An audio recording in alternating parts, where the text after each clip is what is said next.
মায়ের পেটের ভিতরে বসে যখন ক্ষুধার উদ্রেক হলো, রুহু যখন এসে গেল, ক্ষুধা লাগলো, খাবারের প্রয়োজন হলো, আমি কেমনে খাওয়ালাম? দুনিয়ার কোন মা বাপ, কোন নেতা, কোন ডাক্তার, কোন চিকিৎসা বিজ্ঞানী মায়ের পেটের সন্তানের খাবার সরবরাহ করতে পারে না। আল্লাহ পাক বলেন তুমি কি খাবে? ব্যবস্থা আমি করেছি। মায়ের মাসিক অসুখকে বন্ধ করে দিয়ে মায়ের নাভির সঙ্গে তোমার নাভির সাথে তার লাগাইয়া দিয়েছি, আর ওই তারের মাধ্যমে রক্ত বের করে দিয়া মায়ের রক্ত দিয়ে তিল তিল করে তোমারে বড় করেছি।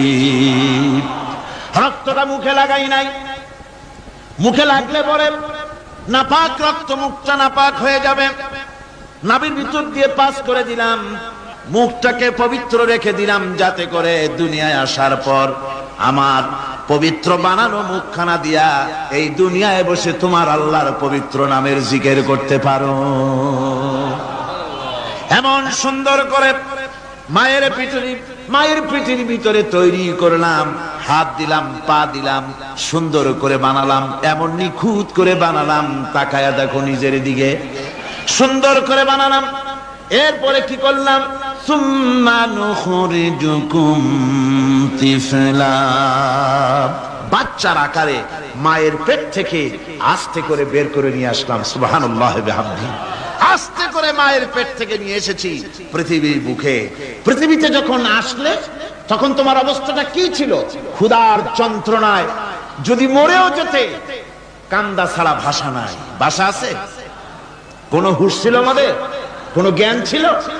আল্লাহ রাব্বুল আলামিন বলেন, আল্লাহু আখরাজাকুম মিন বুতুনি উম্মাহাতিকুম লা তা'লামুনা শাইআ, মায়ের গর্ভ থেকে এমন অবস্থায় বের করে এনেছি যখন তোমার কোনো হুঁশ নাই, জ্ঞান নাই, কথা বলতে পারো না, পায়খানার ভিতরে পড়ে থাকো, ট্যাটা করে কান্দা ছাড়া পথ নাই, পানির পিপাসায় গলা শুকায় যায়, কান্দা ছাড়া পথ নাই, মনের তোমার মুখের কোনো ভাষা নাই কান্না ছাড়া। আমি তোমার এমন আল্লাহ, আমি তোমার এমন স্রষ্টা, আমি তোমার এমন রব, তোমার ভাষা নাই বলে মায়ের কলিজার ভেতরে আমি তোমার প্রতি এক দুর্বিনীত মহব্বত পয়দা করে দিয়েছি। তোমার কান্না তোমার মায়ের বুকের মধ্যে শেল বিঁধে যায়। তুমি যখন কাঁদো, কান্নার আওয়াজ যখন মায়ের কানে চলে যায়, হাজারো কাজ ফেলে মা দৌড়াইয়া বাচ্চারে কোলে নেয়। কি খাবে কেউ তৈরি করে না। আল্লাহ রাব্বুল আলামিন বলে, বান্দারে দুনিয়ায় আসার আগে তুমি কি খাবে, খাবারের বন্দোবস্ত আমি আল্লাহ করেছি, আমি এমন স্রষ্টা। তুমি দুনিয়া আসার 6 মাস আগে তোমার মায়ের বুকের ওপরে তোমার খাদ্য গরম করে আমি আল্লাহ রিজার্ভ করে রেখে দিয়েছি। সেই খাদ্য শুধু খাদ্য নয়, রোগের প্রতিষেধক, এটা ওষুধ। আজ বিজ্ঞানীরা, চিকিৎসা বিজ্ঞানীরা বলছেন মায়ের দুধ সন্তানের খাদ্যের, মায়ের দুধের চাইতে কোনো বিকল্প কিছুই নাই। সন্তান পৃথিবীতে এলে মায়ের প্রথম দুধটা গ্রামে গঞ্জে অশিক্ষিত এলাকায় প্রথম দুধটা ফেলে দেয়। এটাকে মনে করে এটা খারাপ, এটা খাওয়াতে নাই, তাহলে ধনুষ্টঙ্কার হবে, হাবিজাবি কথা বলে। আল্লাহ দুধ বানাইছে বাচ্চার ধনুষ্টঙ্কার হওয়ার জন্য। মায়ের ওই প্রথম দুধটা হচ্ছে সন্তানের জন্য সমস্ত রোগের প্রতিষেধক। সে ছিল পেটের ভিতরে একটা কাভারের মধ্যে, ওখানে কোনো জার্ম ছিল না, কোন রোগ জীবাণু ছিল না। ও পৃথিবীতে এসেছে যেখানে অক্সিজেনের ভেতরে জার্ম রয়েছে, বাতাসের ভিতরে জার্ম রয়েছে, যার পরিবেশটা খারাপ হয়ে আছে, মানুষের শ্বাস প্রশ্বাসে নিঃশ্বাসে হাজার রোগ জীবাণু ঘুরছে। এই রকমের একটা পৃথিবীতে এসেছে। আসার পরে কচি স্বাস্থ্য, কচি শরীর, কচি হাড়, কচি লাংস, সেটাকে প্রতিরোধ করবে কি করে? সেজন্য আল্লাহ পাক মায়ের দুধের ভিতরে সমস্ত রোগের প্রতিষেধক দিয়ে দিয়েছেন। সুবহানাল্লাহ। আজকের বিজ্ঞানীরা তা স্বীকার করেছেন। অনেক মা তার সন্তানকে দুধ দেন না, নিজের শরীর স্বাস্থ্য ভালো রাখার চিন্তা করে বাচ্চাকে দুধ খাওয়ান না। এটা অত্যন্ত নির্মম কাজ। বাচ্চাকে দুধ খাওয়ালে বাচ্চার সাথে মায়ের মহব্বত বাড়ে। ইউরোপে, আমেরিকায় মাকে মা বলে ডাকে না, বাপকে শ্রদ্ধা করে না, সম্মান করে না। তার কারণ সেখানে মায়েরা তার সন্তানদেরকে কোলে নেয় না, সন্তানদেরকে ফিডার খাওয়ায়। আর আমি নিজের চোখে দেখেছি মায়েরা ইউরোপে আমেরিকায় যখন শপিং এ আসে, তখন রাস্তায় যখন আসে তখন ওই পুশ চেয়ার গুলিতে বাচ্চাকে শোয়াইয়া বাচ্চা এভাবে পুশ চেয়ারে করে ঠেলে নিয়ে যায়, আর কুত্তার বাচ্চাগুলি কোলে করে ঘুরে বেড়ায়। কুত্তার বাচ্চা কোলে নেয়, নিজের বাচ্চা পুশ চেয়ারে করে ঠেলে। সেই জন্য মায়ের প্রতি সন্তানের মহব্বত হয় না, সন্তানেরও মায়ের প্রতি কোনো শ্রদ্ধা জাগে না। আল্লাহর কি ব্যবস্থা, মায়ের কলিজার মধ্যে মহব্বত পয়দা করে দিয়েছেন আল্লাহ পাক। মায়ের বুকের দুধের ভিতরে আল্লাহ রাব্বুল আলামিন, আল্লাহ পাক বলছেন আমি মানুষ সৃষ্টি করেছি আর তার সমস্ত প্রয়োজন মিটিয়েছি, তার খাবারের সব প্রয়োজন মিটিয়ে দিয়েছি। দুধটাকে ঘন করি নাই, হজম করতে পারবে না বলে ওই দুধটা সামান্য পাতলা করে দিয়েছি, ওর ভিতরে সামান্য মিষ্টি দিয়েছি। দুধের বোটার ভিতরে একটা ছিদ্র দিলে, চোষা মারলে পরে অনেকগুলি দুধ বেরিয়ে এসে গলাটা আটকে যেত, তোমার কচি কণ্ঠ গলা আটকে যেত, শ্বাস করতে পারতে না। এজন্য মায়ের স্তনের বোটার ভিতরে সূক্ষ্ম সূক্ষ্ম 32টা ছিদ্র করে আস্তে করে দুধ বার করে তোমার জীবন আমি বাঁচাইছি। খলাকাল ইনসান, মানুষ সৃষ্টি করেছি আমি আল্লাহ পাক। সুতরাং যে আল্লাহ পাক এ মানুষ সৃষ্টি করলেন আর মায়ের কলিজার ভিতরে মহব্বত পয়দা করে দিলেন, সে আল্লাহ পাক বলছেন খবরদার ওই মাকেও যেন আবার ভুলে যেও না, মাকে সম্মান করে করো, মা বাপকে মহব্বত করো, তাদেরকে। সর্বশেষ যে ব্যক্তি জাহান্নাম থেকে মুক্তি লাভ করবে তাকে আল্লাহ পাক বলবেন, ফেরেশতাদেরকে বলবেন, ও আমার ফেরেশতারা আমার এই বান্দাকে জান্নাত এবং জাহান্নামের মাঝখানে রেখে দাও। জান্নাত এবং জাহান্নামের মাঝখানে লোকটি যখন থাকার জায়গা পাবে, সে জান্নাতের দিকে তাকায়া দেখবে আর কাঁদতে থাকবে। আল্লাহ পাক জিজ্ঞেস করবেন, বান্দারে যুগের পর যুগ ধরে জাহান্নামে কেঁদেছো, আমি রব্বুল আলামিন জাহান্নাম মাফ করে দিয়া জান্নাত জাহান্নামের মাঝখানে রেখে দিয়েছি, আযাব থেকে তো বেঁচে গেছো, এখন কান্দো কেন? লোকটি বলবে, রব্বুল আলামিন কান্দি এই কারণে, জাহান্নাম থেকে মাফ করেছো, তোমার শুকরিয়া আদায় করি। জান্নাত তো আমার কপালে নাই, কিসমতে নাই, কিন্তু জান্নাত আমি এখান থেকে দেখতে পাচ্ছি, জান্নাতের সুঘ্রাণ আমার নাকে আসতেছে, কপালে নাই যাওয়ার। আমি কাঁদি এই জন্য, তুমি যদি মেহেরবানি করে আমাকে জান্নাতের দরজার কাছে একটু দাঁড় করায় দিতা, প্রাণ ভরে তোমার জান্নাতের দৃশ্যটা একটু দেখতাম। আল্লাহ পাক তার আরজি পূরণ করবেন, বলবেন যাও, ফেরেশতাদের বলবেন এর জান্নাতের দরজার কাছে দাঁড় করায় দাও। জান্নাতের দরজার কাছে দাঁড়িয়ে লোকটি আবার কান্না শুরু করবে। আল্লাহ পাক প্রশ্ন করবেন, এবার কান্দো কেন? লোকটি বলবে, রব্বুল আলামিন কান্দি এই কারণে, জান্নাতের এই দরজায় দাঁড়ায়া জান্নাতের অফুরন্ত নেয়ামত কিছুই ভালো করে দেখা যায় না, শুধু অল্প জায়গা দেখি। যদি তুমি আমারে দয়া করে জান্নাতের মাঝখানে দাঁড় করায় দিতা, চতুর্দিকে তাকায়া তাকায়া দেখা কলিজারে ঠান্ডা বানাইতাম।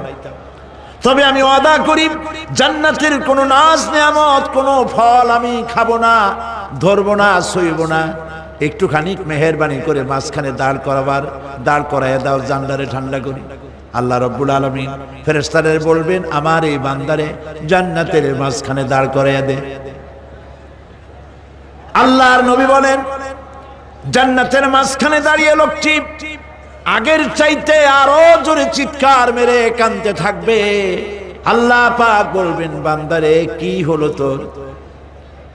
দরজার কাছে আসতে চাইছিলে, আইনা দিলাম। আবার এবার মাঝখানে আসতে চাইছো, তাও এনে দিয়েছি, আবার কান্দো কেন?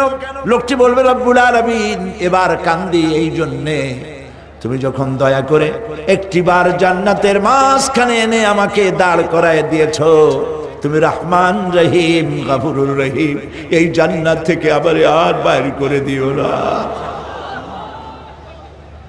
আল্লাহ রাব্বুল আলামিন বলবেন, ও আমার বান্দারে, আমার এই জান্নাত তোর খুব পছন্দ হয়েছে নাকি? লোকটি বলবে, রব্বুল আলামিন কলিজা ঠান্ডা হয়ে গেছে, ভাবতেও পারি না এই জান্নাত এত সুন্দর।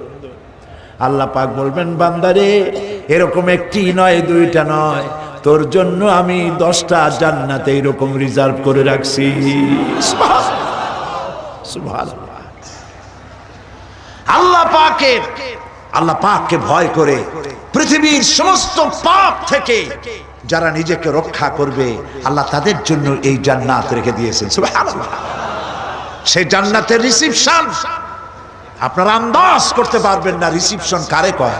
কি এর প্রধানমন্ত্রী আর প্রেসিডেন্ট, 4-5টা পুলিশ আর আর্মি এসে একটা ছট করে সেলুট মারলো, বাস শেষ হয়ে গেল, এরকম না। জান্নাতীদেরকে রিসিপশন দেওয়া হবে।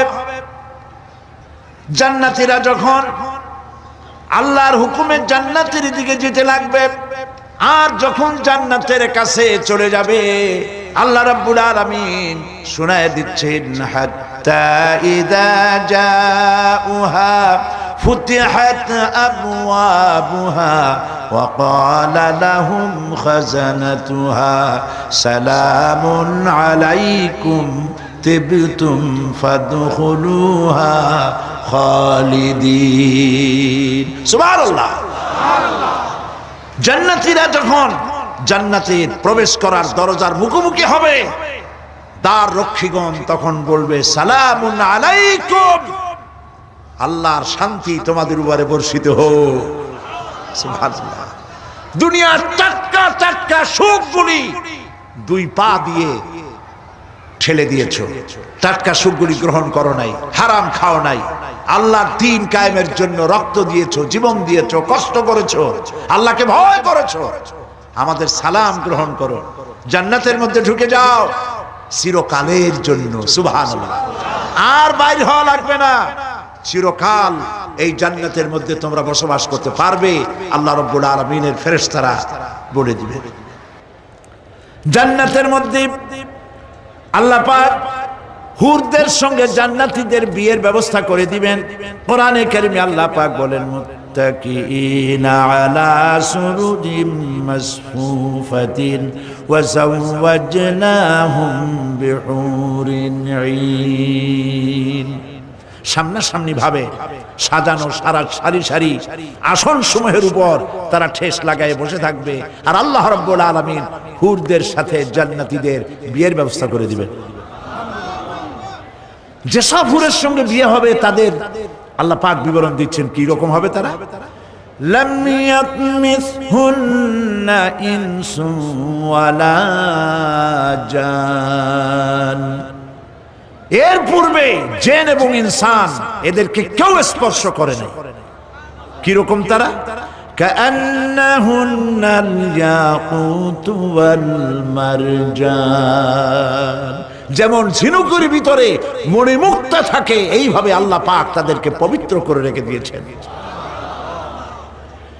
আমার প্রিয় ভাইরা, আল্লাহ রাব্বুল আলামিন কোরআনে কারীমের ভিতরে বলেছেন, ফাবিআইয়ি আলা'i রাব্বিকুমা তুকাযযিবান। জান্নাত দান করে আল্লাহ পাক এবার জান্নাতীদেরকে সম্বোধন করে বলবেন, ইয়া ইবাদি লা খাউফুন আলাইকুমুল ইয়াওমা ওয়ালা আনতুম তাহজানুন। হে আমার বান্দারা, লা খাউফুন আলাইকুমুল ইয়াওম, আজ আর কোনো ভয় নাই। সুবহানাল্লাহ, সুবহানাল্লাহ। আজ আর কোনো ভয় নাই, কোনো চিন্তাও নাই, আরামে এই জান্নাতের মধ্যে বসবাস করো। এরপরে আল্লাহ পাক জিজ্ঞেস করবেন, ও আমার জান্নাতীরা,